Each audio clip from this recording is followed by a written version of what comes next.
Good morning students. Today we discuss about the meningitis. ये एक important topic है जो मोस्टली एग्जाम के अंदर पूछा जाता है। Meningitis is an inflammation of the protective membrane that surround the brain and spinal cord. Means जो स्पाइनल कॉर्ड और ब्रेन के चारों तरफ जो मेम्ब्रेन होती है जिसको अपन मेनिंजीज बोलते हैं, उसके इन्फ्लामेशन को अपन बोलते हैं meningitis. This condition is cause swelling in the meninges, typically trigger symptoms like as headache, fever and stiff necks. इसके most commonly symptoms होते हैं headache, fever और stiff neck. Next causes, तो इसको अलग अलग causes according to micro organism इसको divide कर रखा है। तो फर्स्ट है bacterial meningitis. Bacteria that enter the blood stream and travel to the brain and spinal cord cause acute bacterial meningitis, but it can also occur when bacteria directly invade the meninges. This may be caused by an ear or sinus infection, a skull fracture, or rarely after some surgeries. तो bacterial meningitis mostly condition cause होती है bacteria के through. इसके अंदर bacteria enter करता है blood stream के अंदर, देन ये ब्रेन एंड स्पाइनल कॉर्ड के अंदर ट्रेवल करता है और ये इन्फेक्शन की कंडीशंस डेवलप करता है। और ये बैक्टीरिया है मोस्टली कॉज होता है through the air infection, any sinus infection या स्कल फ्रैक्चर या किसी भी सर्जरी के थ्रू ये कंडीशन है वो डेवलप हो सकती है। अब बैक्टीरियल मेनिंजाइटिस को अपने स्ट्रेन्स के अकॉर्डिंग अलग अलग टाइप्स के अंदर डिवाइड कर रखा है। तो फर्स्ट वन है Streptococcus pneumonia. It is the typically found in the respiratory tract, sinus and nasal cavities, and it also known as pneumococcal meningitis. Then the second one is Neisseria meningitis. It spread through the saliva and other respiratory fluids, and it also known as meningococcal meningitis.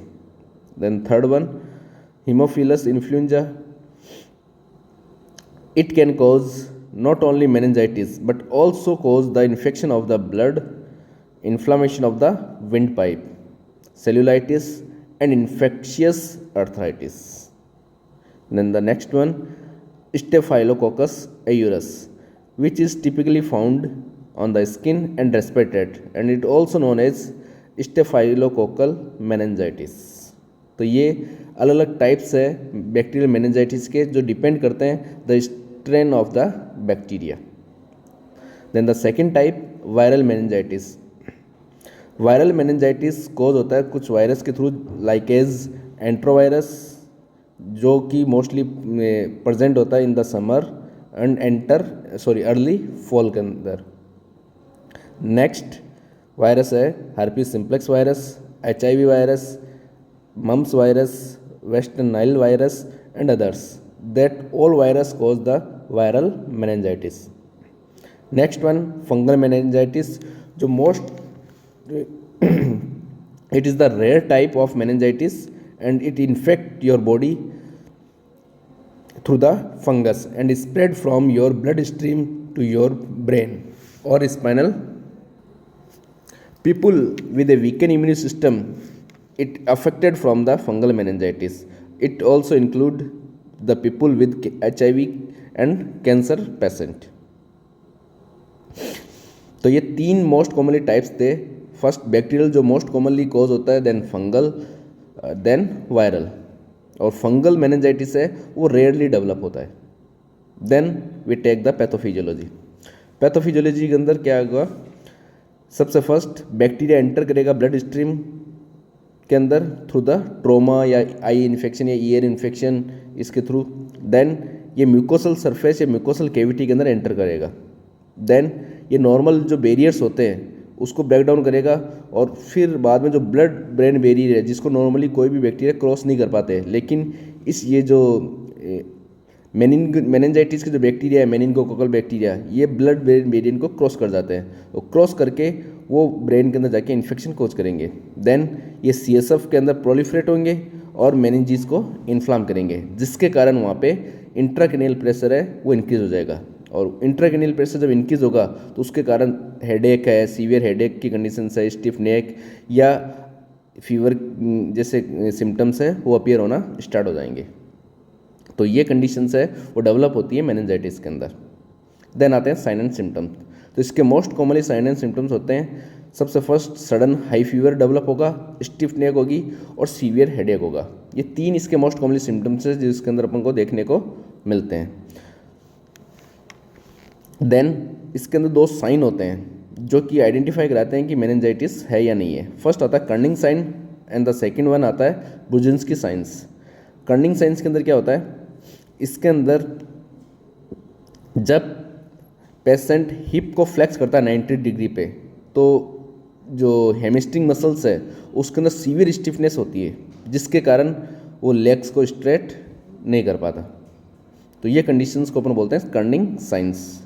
Then second one है Brudzinski sign. इसके अंदर जब patient अपनी गर्दन को flex करेगा, forward flex करेगा, तो पेशेंट की जो हिप और नीज़ है वो अपने आप ही फ्लेक्स हो जाएंगे। उस साइन को बोलते हैं ब्रुजिन्स्की साइन। यदि ये साइन पॉजिटिव है दोनों साइन, तो मीन्स पर्सन्स को मेनिंजाइटिस की कंडीशंस है। तो इन दोनों साइंस के थ्रू अपन पता लगा सकते हैं कि पर्सन्स को मेनिंजाइटिस है।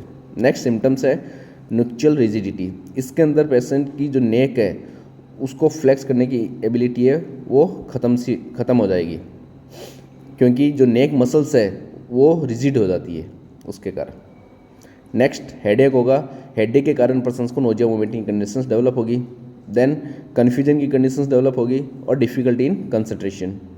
देन किसी पर्सन्स के अंदर सीजर की कंडीशंस भी डेवलप हो सकती है, क्योंकि जो मेनिंजाइटिस है वो ब्रेन और स्पाइनल कॉर्ड को इन्फ्लाम करता है, जिसके कारण वहाँ पे प्रेजेंट जो न्यूरोट्रांसमीटर्स है वहाँ पर भी और जो नर्व्स है वो भी इरिटेट होगी, जिसके कारण सीजर्स की कंडीशंस है वो डेवलप हो सकती है। Then difficulty in walking, sleepiness, loss of appetite, loss of thirst, skin rashes, ये कुछ सिम्टम्स है जो इसके अंदर डेवलप हो सकते हैं। देन यदि मेनिंजाइटिस की कंडीशन न्यू बॉर्न के अंदर है तो उनके अंदर क्या क्या सिम्टम्स डेवलप होंगे? High fever, constant cry, excessive sleepiness, irritability, inactivity, poor feeding, a bulge of soft spot on top of baby head, means जो फंटानेल्स है वो बल्ज हो जाएंगे। Then stiffness in a baby body and neck. तो ये symptoms है वो new born babies के अंदर मेनिंजाइटिस है तो डेवलप होते हैं। नेक्स्ट आते हैं इसके डायग्नोस्टिक इवैल्यूएशन। तो फर्स्ट वन है ब्लड कल्चर। तो ब्लड कल्चर के थ्रू अपन बैक्टीरिया की स्ट्रेन के बारे में पता लगा सकते हैं कि बैक्टीरिया कौन सा बैक्टीरिया है जो मेनिंजाइटिस कंडीशन डेवलप कर सकता है, जैसे कि नाइजीरिया मेनिंजाइटिस है या स्टेफिलोकोकस निमोनिया है, इन सब के बारे में। Next complete blood count. इसके थ्रू अपन ब्लड के अंदर प्रेजेंट इंडिकेटर्स है उसके बारे में पता लगा सकते हैं कि WBC की अमाउंट कितना हो रहा है, RBC के अमाउंट कितना है, उसके थ्रू। नेक्स्ट चेस्ट एक्सरे के थ्रू अपन न्यूमोनिया, ट्यूबरकुलोसिस या फंगल इन्फेक्शंस है उसकी प्रेजेंस का पता लगा सकते हैं।